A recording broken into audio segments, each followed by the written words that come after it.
పిల్లలు రండి రండి కూర్చోండి. ఈరోజు మీ కాశీ తాత మీకోసం ఒక మంచి కథ తెచ్చాడు. అనగనగా అది ఒక భారతదేశం. ఆ భారతదేశంలో కోసల రాజ్యం అనే రాజ్యాన్ని ప్రతాపవర్మ అనే రాజు ప్రజలను కన్న బిడ్డల వలె పరిపాలిస్తూ ఉండేవాడు. మహారాజు తన ఏకాంత మందిరంలో నిద్రిస్తూ ఉండగా ఒక భయంకరమైన కల మహారాజుకు వచ్చినది.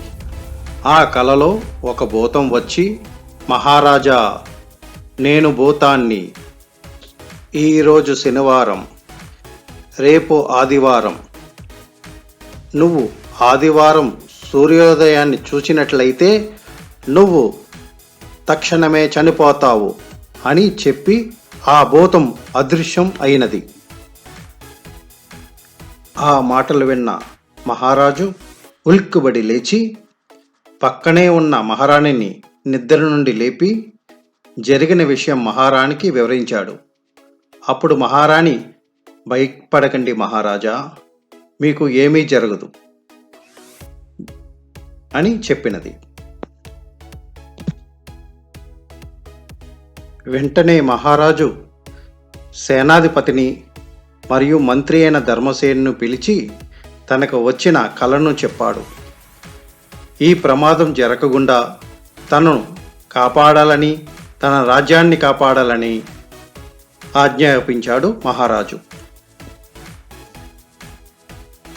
వెంటనే మహామంత్రి, మహారాజా, మీకు ఏ ఆపద లేదు, మీరు చింతించకండి అని చెప్పి రాజ్యవైద్యుని వెంటనే పిలిపించి మహారాజులకు పరీక్షలు చేపించాడు. ఆ రాజవైద్యుడు మహారాజుకి ఏమీ లేదని, అంతా ఆరోగ్యంగా ఉన్నారు అని చెప్పి రాజుని సముదాయించాడు. కానీ రాజుకు మాత్రం భయం మాత్రం పోవటం లేదు. అప్పుడు మహామంత్రి ఈ విధంగా ఆజ్ఞాపించాడు.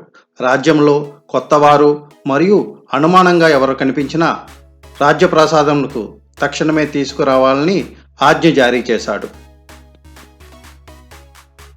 మహారాజు ఆజ్ఞ మేరకు రాజసైనికులు వెంటనే నగరంలో అనుమానం మరియు కొత్త వారిని అందరినీ కూడా రాజ్యప్రసాదము తీసుకువచ్చి వారిని విచారించారు.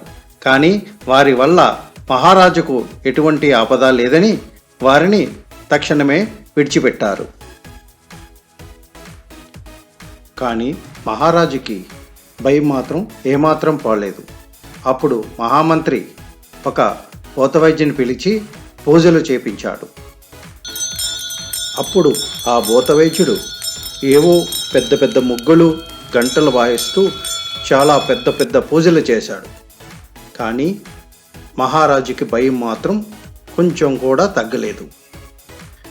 అప్పుడు మహారాజు ఈ విధంగా అన్నాడు, తనను ఆపద నుండి కాపాడిన వారికి తన రాజ్యంలో అర్ధభాగం ఇస్తానని చాటింపు వేయమన్నాడు. రాజాజ్ఞ మేరకు సేనాధిపతి రాజ్యంలో రాజుగారు చెప్పిన విధంగా దండోరా వాయించారు. అప్పుడు ఒక సామాన్యుడు మహారాజు గారి వద్దకు వచ్చి, మహారాజా, నేను మీకు వచ్చిన ఆపదను తొలగించగలను అని మహారాజుకు విన్నవించాడు. అప్పుడు మహారాజు, నువ్వు ఏ విధంగా చేయగలవు అని ప్రశ్నించాడు. అప్పుడు ఆ సామాన్యుడు, రాజా, ఇది మాకు వంశపారంపర్యంగా వచ్చిన విద్య, నేను చాలా సులభంగా మీకు వచ్చిన ఆపదను తొలగించగలను అని రాజుని నమ్మించినాడు. మహారాజా, మీకు వచ్చిన ఆపదను తొలగించాలంటే మీరు నేను చెప్పిన విధంగా నడుచుకోవాలని ఆ సామాన్యుడు చెప్పాడు. దానికి మహారాజు సరేనని అన్నాడు. అప్పుడు ఆ సామాన్యుడు ఈ విధంగా చెప్పాడు, మహారాజా, మీకు తూర్పున ఉన్న గదిలోకి వెళ్ళి కూర్చుని కిటికీ తలుపులు తీసి సూర్యోదయాన్ని చూస్తూ కూర్చోవాలని చెప్పాడు. దానికి మహారాజు అంగీకరించాడు.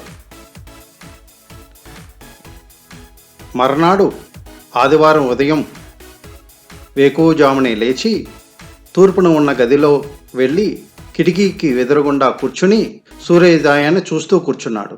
కానీ మహారాజుకి సూర్యుడు కనిపించడం లేదు. నల్లగా మబ్బుల వలె ఆకాశమంతా నల్లగా చీకటిగా ఉంది. అది చూసిన మహారాజు ఆశ్చర్యం పొందాడు. కాసేపటికి మహామంత్రి వచ్చి, మహారాజా, సూర్యోదయం కాలం పూర్తయినది, ఇంకా మీకు ఏ ఆపద లేదు, మీరు నిశ్చయంతంగా బయటికి రావచ్చు అని మహారాజుకి మహామంత్రి సెలవిచ్చాడు. అప్పుడు మహారాజు బయటికి వచ్చి తన మహారాణితోనూ తన బంధుమిత్రులు మరియు సైన్యంతోనూ విషయం చెప్పి ఎంతో ఆనందం సంబరపడ్డాడు. వెంటనే మహారాజు మంత్రిని సేనాధిపతిని పిలిచి ఆ సామాన్యుణ్ణి ప్రవేశపెట్టవలసిందిగా ఆజ్ఞాపించాడు. అప్పుడు మహామంత్రి ఈ విధంగా చెప్పాడు: క్షమించాలి మహారాజా, ఆ సామాన్యుడు ఎవరో కాదు, నా ఏకైక పుత్రుడు, పేరు విక్రమసేనుడు.